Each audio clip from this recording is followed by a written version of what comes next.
Explicit and implicit operators are a way for you to convert one type to another. Now, this just really allows the improved readability from converting types. Let's take a look of how we would do this without explicit or implicit operators. We would generally have a method on that type that allows you to convert from some other type. So in this example right here, we've got Fahrenheit, which is converting Celsius to Fahrenheit. And then we've got a Celsius class that allows us to convert Fahrenheit to Celsius.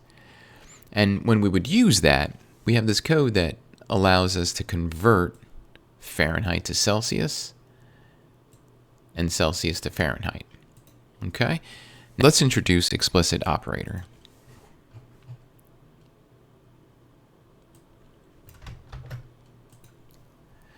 So the explicit operator can be placed in one of the types.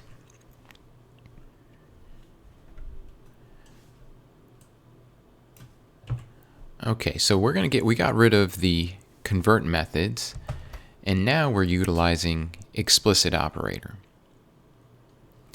So before I go into the explicit operator, let's show you how it can be used.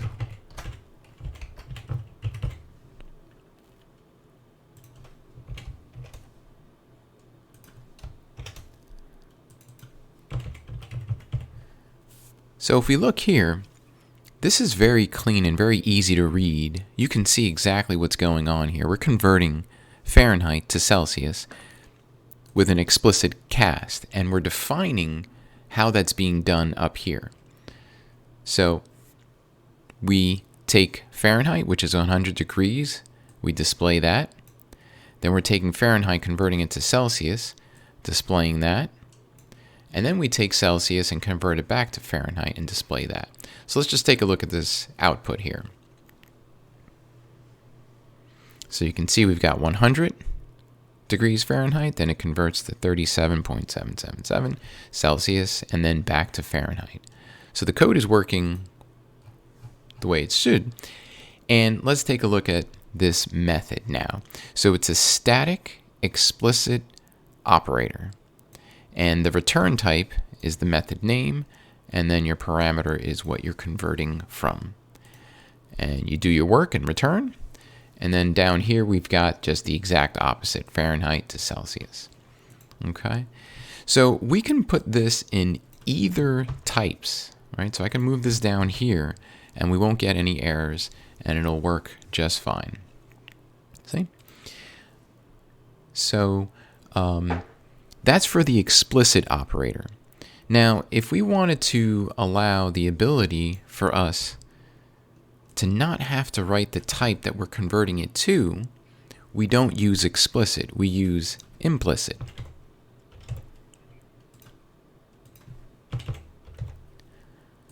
Okay, and that allows you to do just that. Now, you can't have implicit and explicit.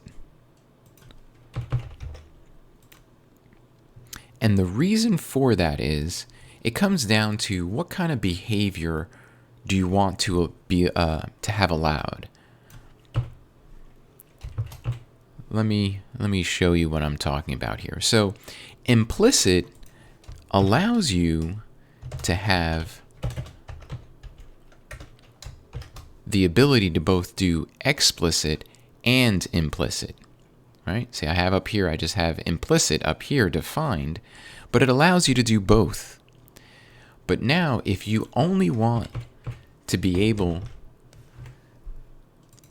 to have people be explicit, then you would use the explicit operator.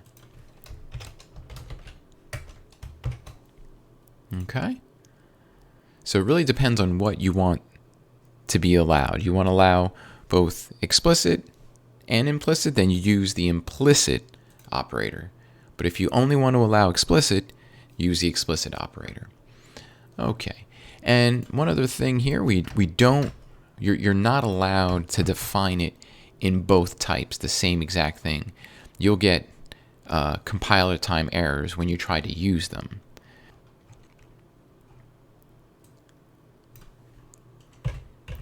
Okay, now in general, when you're converting from one type to another, you want to do your best to not lose any data during that conversion.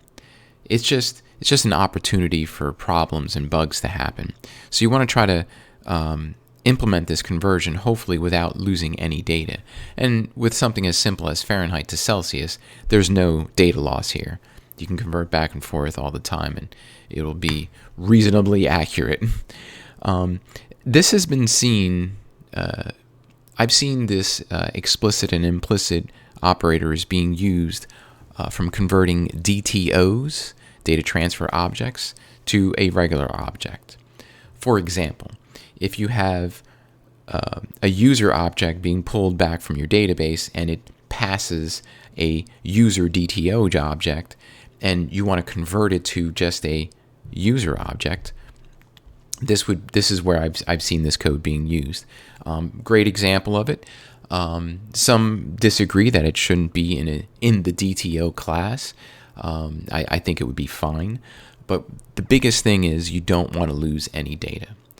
All right, I hope this helps you to clarify and understand how the explicit and implicit operators work and gives you the details on how that works.